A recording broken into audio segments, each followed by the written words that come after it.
Saya, atas nama Enos Renden, mahasiswa PPG tahun 2023 Universitas Negeri Makassar, akan melaksanakan PPL Aksi 2, pertemuan pertama.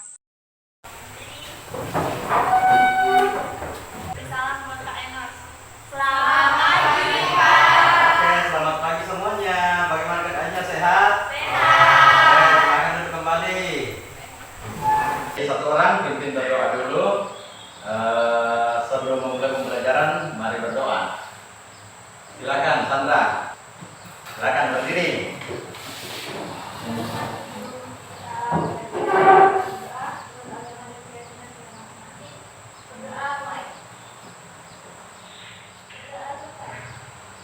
Silakan duduk kembali. Terima kasih.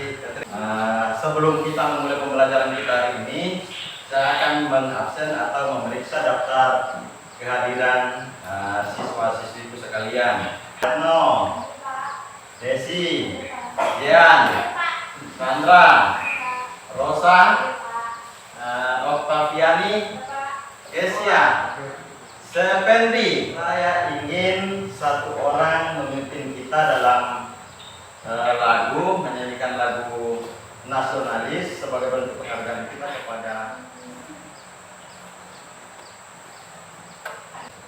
berkibarlah benderamu, tanah suci gagah perwira, di seluruh pantai Indonesia kau tetap pujaan bangsa. Siapa berani menurunkan drah serta rakyatmu membela sang merah putih yang perwira, berkibarlah selama-lamanya. Oke, terima kasih. Terima kasih, Retno. Oke, supaya tambah lebih semangat lagi, SMA maju. Maju semua. Oke ya, jadi minggu lalu kita sudah belajar tentang karya seni rupa dua dimensi, di mana jika karya seni rupa dua dimensi itu kita sudah melakukan yang namanya teori atau pengetahuan dan bahkan sudah melaksanakan yang namanya praktek. Oke, seni rupa yang memiliki dua bidang, yaitu panjang dan lebar. Ya, jadi sangat jelas artinya. Minggu lalu sudah saya sampaikan bahwa ada beberapa jenis karya seni rupa. Dilihat dari segi bentuknya. Yang pertama itu dua dimensi dan yang kedua adalah tiga dimensi. Di mana sudah dijelaskan sama Retno bahwa dimensi adalah yang memiliki. Jadi sangat jelas ya.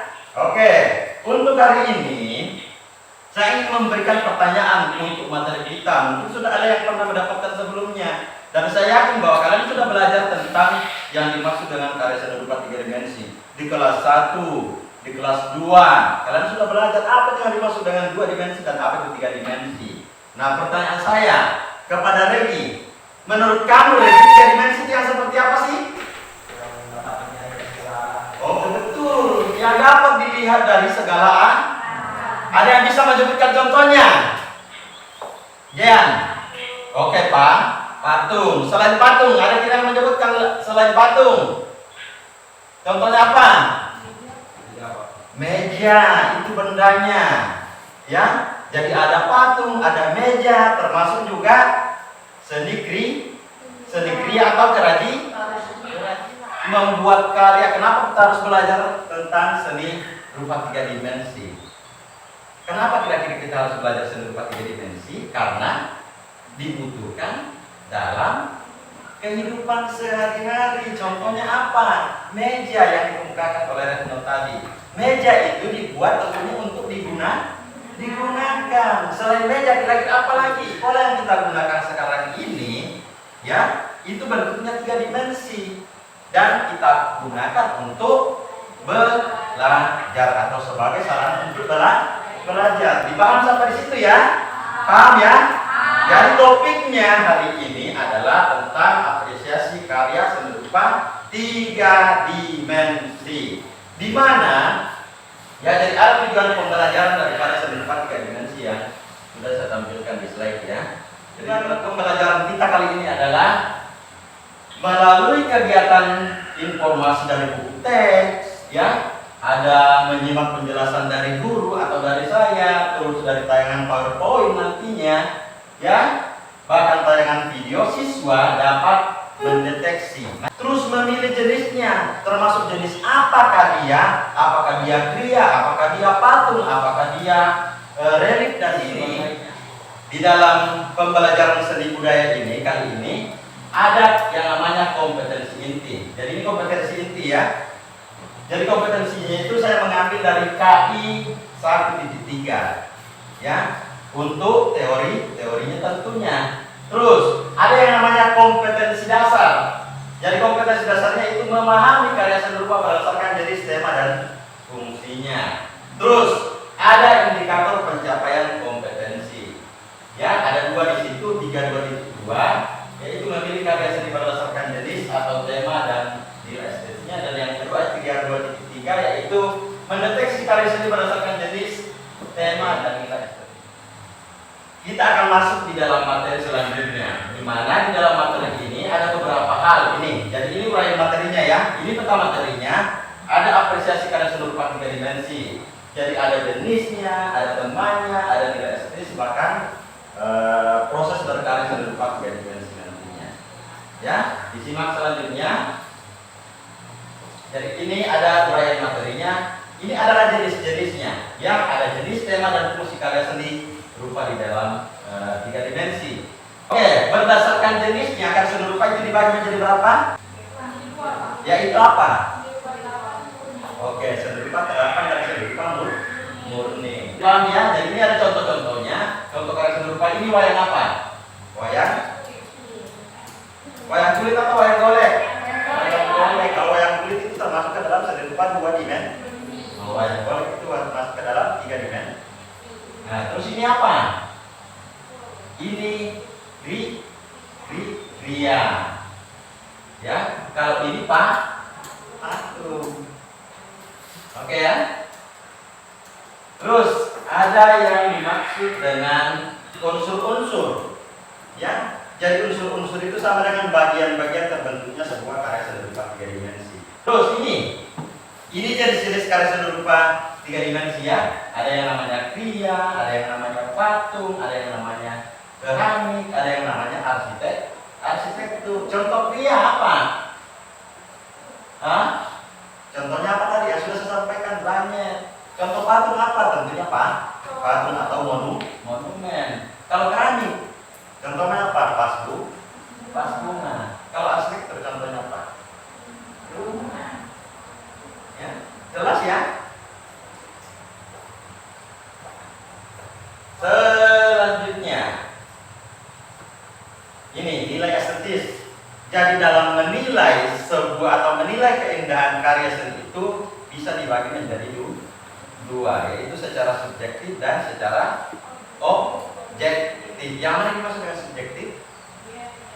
Coba sambil diperhatikan ini. Subjektifnya bagaimana? Ini, coba diperhatikan.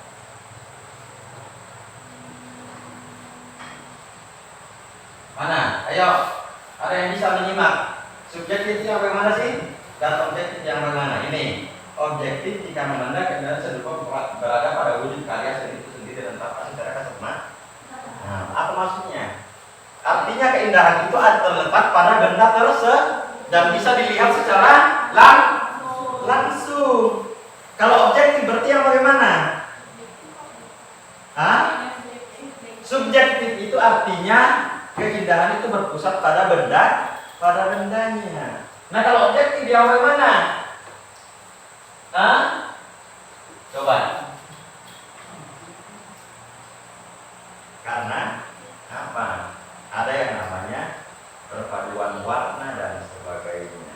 Artinya dari orangnya, subjek dan objek. Subjek itu adalah bendanya, objeknya itu dari kita yang menilai, yang melihat. Paham ya? Oke. Ada pertanyaan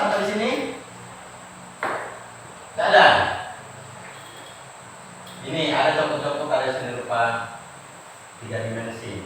Ini ada tembikar atau keramik, ini ada juga seni kria, apa namanya ini kalau di sini, anyaman. Ini ada patung, ya. Ini ada juga vas bunga terbuat dari bambu. Ini ada juga vas bunga. Ini ada topeng.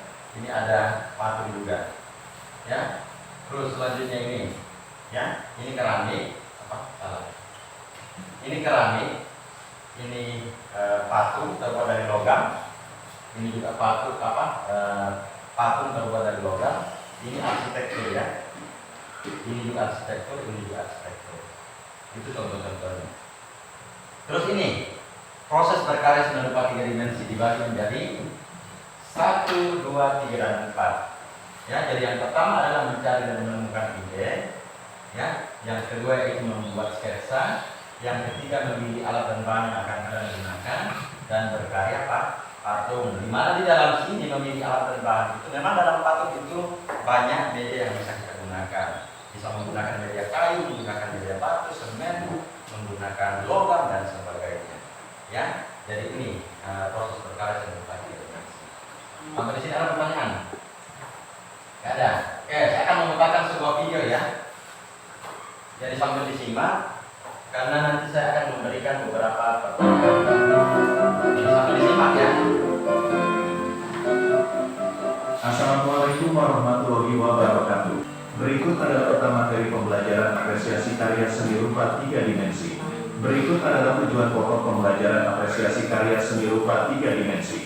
Setelah mengikuti pembelajaran jenis karya seni rupa 3 dimensi, diharapkan siswa mampu 1. Mengidentifikasi karya seni utama jenis karya seni rupa. Berdasarkan unsur ruang ini dapat dibedakan karya 2 dimensi dengan 3 dimensi sesuai dengan pertimbangan fungsinya.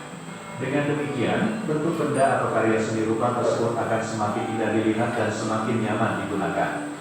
Contoh, mobil yang kita tumpangi, kursi yang kita duduki, handphone, dan banyak benda kebutuhan sehari-hari adalah juga karya seni rupa 3 dimensi.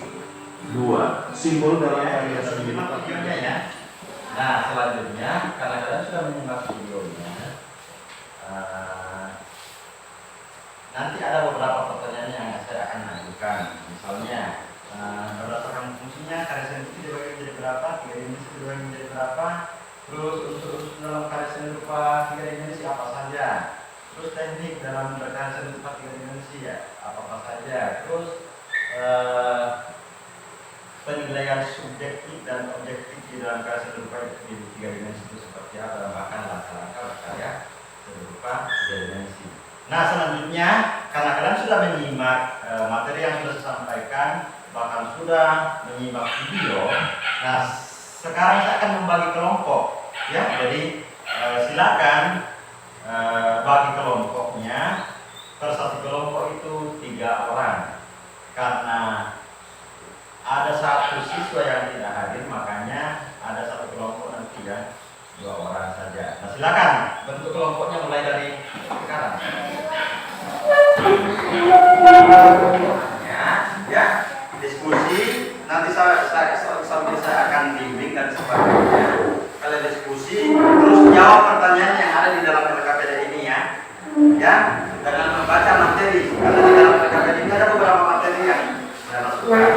Jadi kelompok 1 itu nomor 1, kelompok 2 nomor 2, begitu selanjutnya ya.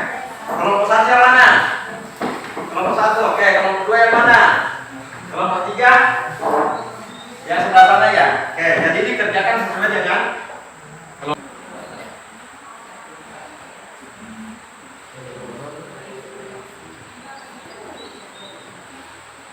Sudah? Ya, jadi silakan dibaca materinya. Setelah itu sudah terkumpul, sudah kalian membaca, sudah menyimak, sudah melihat tayangan PPT, ya, kalian usahakan apa? Belajar dulu satu kelompok. Setelah itu baru didiskusikan, ya. Jadi dianalisis kira-kira bahan yang digunakan dalam membuat karya seni rupa 3 dimensi, teknik-teknik apa saja, apa sih pengertian karya seni rupa 3 dimensi, ya. Jadi kalian analisis secara berkelompok tentunya. Bisa dipaham? Bisa ya? Oke, jadi nanti juga ada pembuatan desain. Jadi setelah mengerjakan LKPD-nya, setelah itu baru mengumpulkan informasi. Jadi saya berikan kesempatan atau waktu sekitar 20 menit ya untuk mengerjakan LKPD-nya. Ya. Oh iya kak. Akunya kak. Selanjutnya saya akan membagikan kertas. Jadi nanti membuat desain seni rupa 3 dimensi. Paham? Tapi sebelum membuat desain, kalian usahakan menyimak dulu ya. Ada video yang akan saya upload ini. Desain Kembali di channel Ibrahim desain ya, semoga kita semua gambar.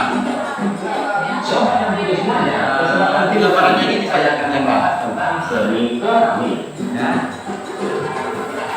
Jadi diskusi kalau misalnya berkata silakan. Keramik kuno, yaitu keramik atau keramikos. Nanti Artinya, misalkan benda ada yang hasil dari tanah liat yang melalui proses pembakaran. Jadi kita lebih fokus ke keramik ya.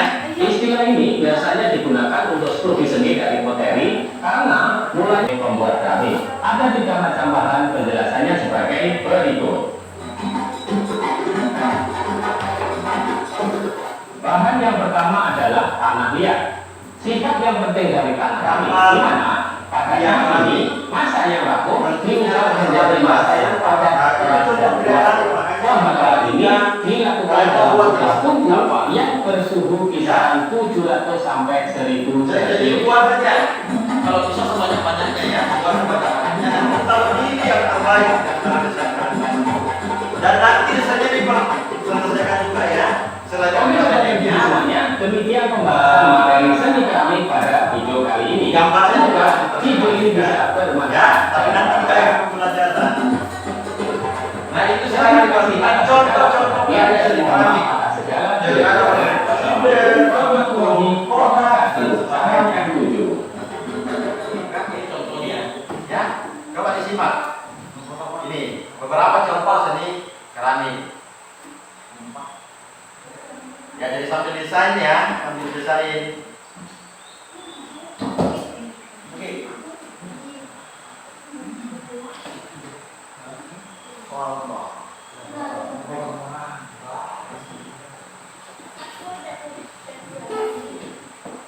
Ini coba diperhatikan, itu contoh-contoh seni keramik.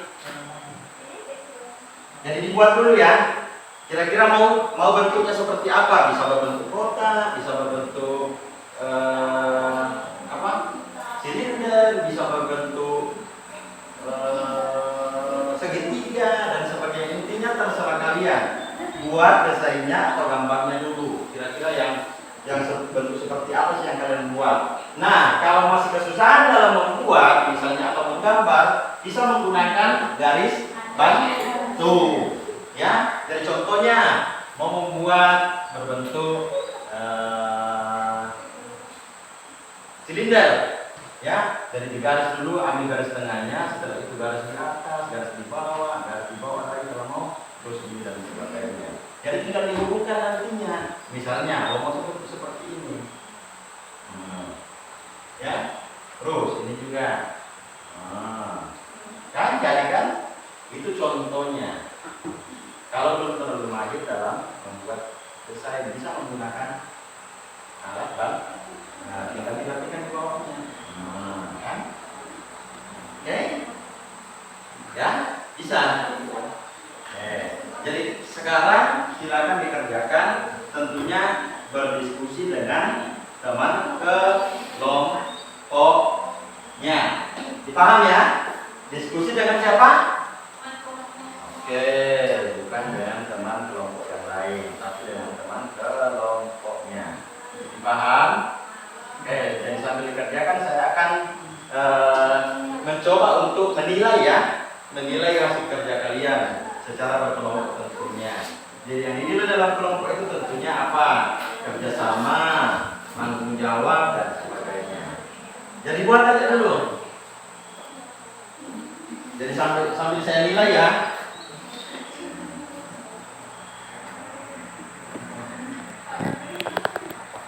Jadi ini sudah.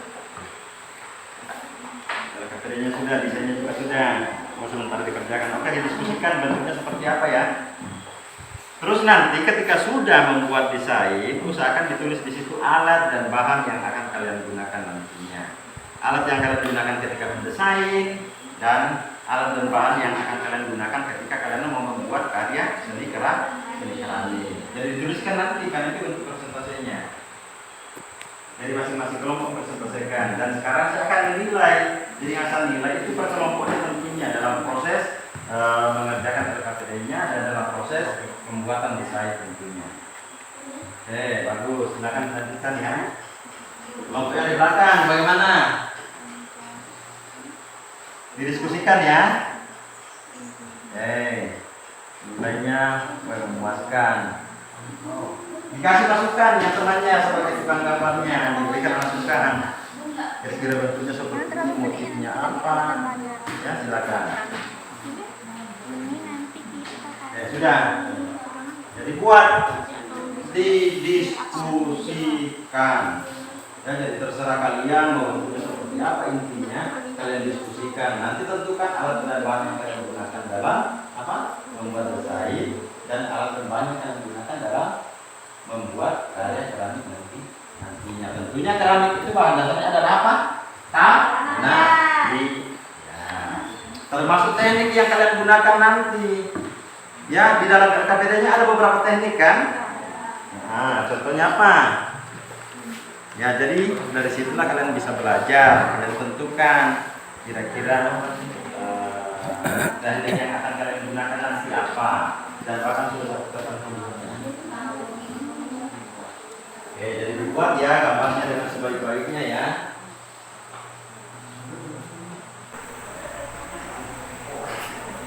Nah, silakan dikerjakan ya sebaik-baiknya. Sudah.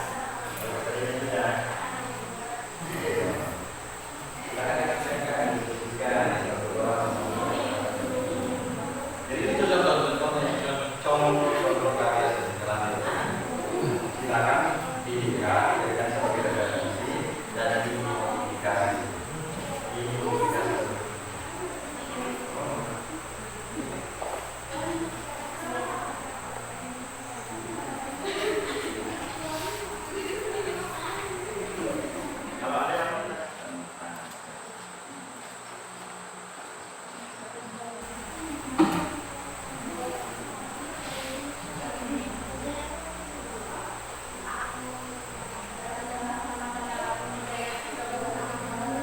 Iya, dituliskan ke sampingnya ya.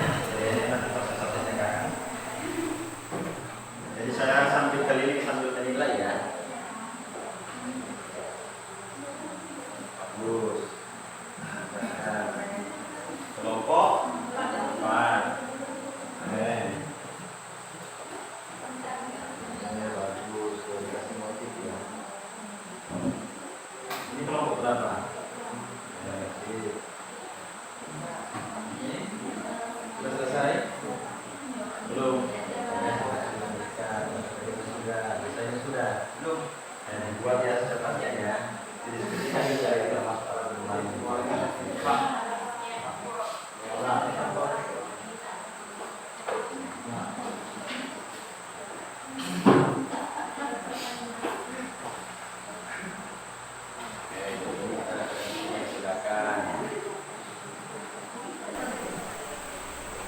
Sudah, luar biasa.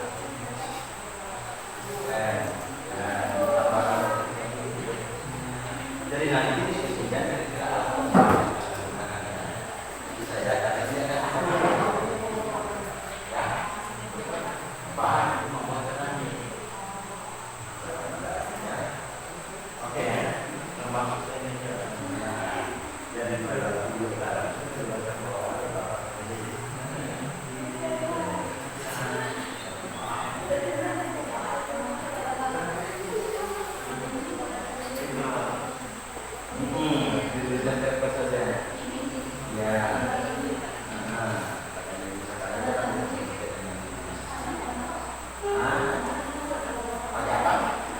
Iya, kok.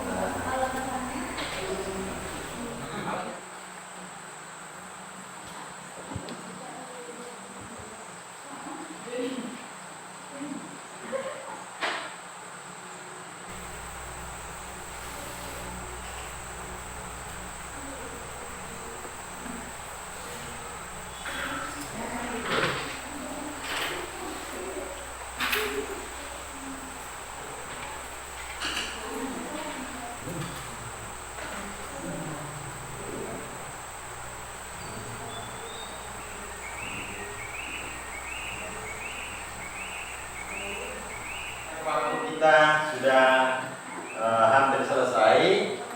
Untuk pembelajaran kali ini mungkin kita akan akhiri, tapi sebelumnya saya ingin mengajak siswa-siswiku sekalian untuk menyimpulkan pembelajaran yang sudah kita lakukan untuk hari ini.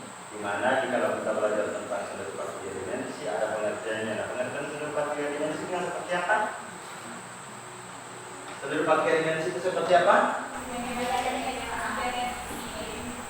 Betul. Jadi pengertian seni rupa 3 dimensi itu adalah karya yang dibatasi dengan 3 sisi, yaitu panjang, lebar, dan tinggi. Selanjutnya, fungsi dari karya seni rupa 3 dimensi. Coba kelompok yang ini, fungsinya apa? Fungsi karya seni rupa 3 dimensi dibagi menjadi yaitu apa? Fungsinya itu dibagi menjadi yaitu apa? Bodi dan telapak, betul. Nah, nilai estetis berfungsi sebagai apa? Nilai estetis dalam karya seni rupa 3 dimensi ada tadi kan? Iya, nilai estetis itu berhubungan dengan keindahan, di mana nilai estetis itu digolongkan menjadi yaitu subjektif dan objektif. Bahkan unsur-unsur di dalam karya seni rupa kita sudah pelajari. Unsur-unsur itu terbagi menjadi berapa? Ada 3. Selain garis ada apa lagi? Tidak, ada. Oke. Saya kira sangat jelas ya. Jadi itu kesimpulan dari pembelajaran kita hari ini, bahwa seni rupa 3 dimensi itu sangat penting kita ketahui, sangat penting kita pelajari, karena ada fungsinya, ada tujuannya, ada nilai keindahannya, dan sebagainya. Bisa dipaham? Bisa dipaham ya? Bisa. Sampai di sini ada yang mau ditanyakan? Ada? Tidak ada? Oke. Untuk minggu depan, ya, pembelajaran kita minggu depan itu kita akan lanjut ke mana? Pembuatan karya atau pembuatan desain, selanjutnya pembuatan karya seni rupa 3 dimensi. Jadi pelajari untuk minggu depan kira-kira teknik dalam pembuatan karya seni rupa 3 dimensi, khususnya keramik itu seperti apa, alat depannya digunakan itu apa-apa saja, ya, bisa ya. Jadi dipelajari dengan sebaik-baiknya biar tidak bingung lagi nantinya. Bisa dipaham? Bisa dipaham ya? Bisa ya? Tidak ada pertanyaan? Oke, jadi untuk hari ini pembelajaran kita sudah selesai. Terima kasih atas perhatiannya semuanya. Dan silakan istirahat dulu sebentar untuk pembelajaran yang selanjutnya. Jadi disiapkan dirinya. Kalau ada yang haus silakan minum dulu, kalau ada yang lapar silakan makan dulu sebentar. Dan untuk terakhir ini maka saya sendiri dipimpin temannya untuk berdoa. Ya, diajak temannya untuk berdiri berdoa sebelum kita menutup pembelajaran kita. Dan memang program berdiri.